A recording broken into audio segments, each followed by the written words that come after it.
তো তাই কৌস্তব বাগচি কি বলেছেন বিরিয়ানি নিয়ে? ওনার কথা যারা প্রতিবাদ করেছেন তারা বিশ্বাস করে যে আরবে ধান চাষ হয়। ঈশ্বর ওদের মাথায় শীতকালে খুশকির বদলে বুদ্ধি দিন। পরিষ্কার, এখানে হিন্দুদের বা অন্য ধর্মাবলম্বী থাকতে গেলে জিজিয়া কর দিতে হবে। সারা বছর যা রোজগার করেন তার হাফ ট্যাক্স আমায় দিতে হবে, নাহলে ধর্মান্তরিত হন। সোজা কথা।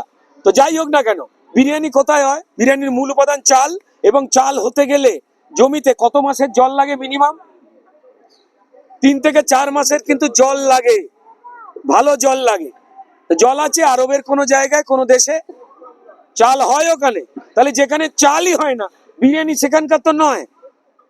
তারা যখন এখানে এলেন লুটপাট করে রাজত্ব চালাতে, আমাদের এখানের যারা চাল নিয়ে, চালের পায়েস, চালের ভাত, চালের খিচুড়ি, পলান্ন বলে একটা রান্না ছিল, যেটা কিন্তু বিরিয়ানির রূপ। পলান্ন ভালো করে একটু শিখতে হবে, জানতে হবে ইতিহাস। সেটা যারা বানাতেন আমাদের এই হিন্দু লোকজনরা, তারাই খাবার বানিয়ে দিয়েছিলেন, কারণ মালিকের নাম বা সরকারের নাম হয়ে গেছে উল খাপতুন মুঘল খাপ্তা। বুঝতে পেরেছেন আমার ভাষাটা? বিধানসভায় তো তাই কৌস্তব বাগচি কি বলেছেন বিরিয়ানি নিয়ে? ওনার কথা যারা প্রতিবাদ করেছেন তারা বিশ্বাস করে যে আরবে ধান চাষ হয়।